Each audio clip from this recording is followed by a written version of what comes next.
안녕하십니까? 생애빛 5분 산책에 오신 것을 환영합니다. 아브라함을 모르는 사람들이 없죠. 아브라함 말입니다. 기독교인들은 물론이고 유대인들과 심지어는 이슬람 교도들까지도 아브라함은 그들이 믿는 믿음의 조상이라고 믿고 살고 있습니다. 그렇게 보면 현재 세계 인구의 반이 훨씬 넘는 인구가 아브라함의 믿음을 본받아서 신앙 생활을 하고 있는 셈이지요. 그런데 그 많은 사람들이 과연 신앙의 조부 아브라함이 어떠한 믿음의 생활을 살았기에 우리가 그를 본받아야 하는지를 잘 모르고 살고 있는 것 같습니다. 히브리 11장 8절부터 10절까지 보면 다음과 같은 말씀이 있습니다. 믿음으로 아브라함은 부르심을 받았을 때 순종하여 장래 기업으로 받을 땅에 나아갈새 갈 바를 알지 못하고 나갔으며 믿음으로 저가 외방에 있는 것 같이 약속하신 땅에 우거하여 동일한 약속을 유업으로 함께 받은 이삭과 야곱으로 더불어 장막에 거하였으니 이는 하나님의 경영하시고 지으실 터가 있는 성을 바랐음이니라 그랬습니다. 다시 말해서 이 땅에 살 때 하늘이 고향인 것처럼 이 땅의 나그네처럼 살았다 그 말입니다. 여러분, 우리들의 신앙의 아버지인 아브라함의 믿음의 특징은 첫 번째로 하나님의 명령을 믿고 순종할 때 오는 모든 불이익들을 그대로 수용하는 태도를 가지고 살았다 그 말입니다. 갈대아 우르 지방은 고대 바벨론 지방 중에서 문명이 많이 발달된 살기 좋은 도시 가운데 하나였습니다.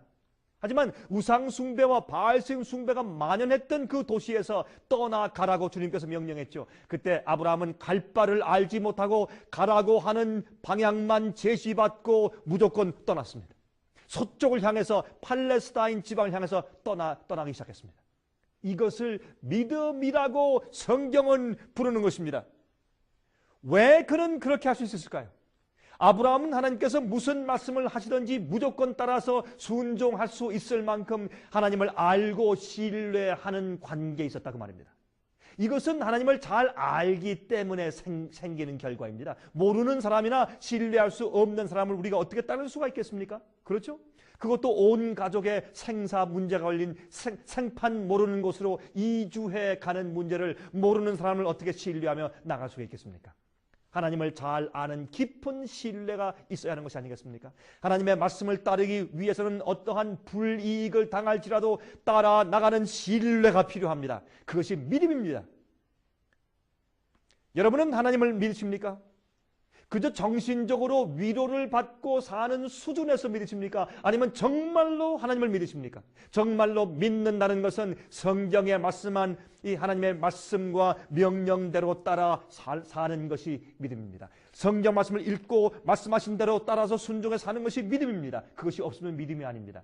그러한 삶이 아브라함의 영적 자손들의 믿음이 되어야 할 것입니다. 그런데 어떤 그리스도인들은 이 성경 전체가 하나님의 말씀이라는 사실조차도 의심하며 살고 있습니다. 적당하게 그저 살고 사는 것입니다. 그렇다면 하나님의 뜻을 어떻게 알 수 있으며 무엇을 어떻게 믿고 어떤 기준에서 따라간단 말입니까? 막연한 믿음입니다. 내가 무엇을 어떻게 믿고 살아야 하는지를 확실하게 알고 따라가야 되지 않겠습니까? 막연하게 교회 다니면서 잘못된 방향으로 신앙생활하는 사람들이 많이 있는 것 같습니다. 그러한 사람들에게 예수께서 말씀하십니다. 미안하지만 내가 너를 도무지 누구인지 알지 못한다. 여러분, 성경을 확실하게 알고 싶으십니까? 주님의 뜻이 무엇인지 알고 싶으십니까? 여러분의 생애, 여러분의 개인 생활을 위한 하나님의 뜻이 무엇인지 알고 싶으신가요? 무엇을 어떻게 믿고 주님을 따라가는 것이 올바른 신앙인지 알고 싶으십니까? 저에게 전화하십시오. 1-877-704-1004번으로 전화하십시오. 기억해 두시고 적어두셨다가 전화하십시오. 도와드리겠습니다. 과목을 보내드리겠습니다. 다음 시간 다시 뵙겠습니다. 안녕히 계십시오.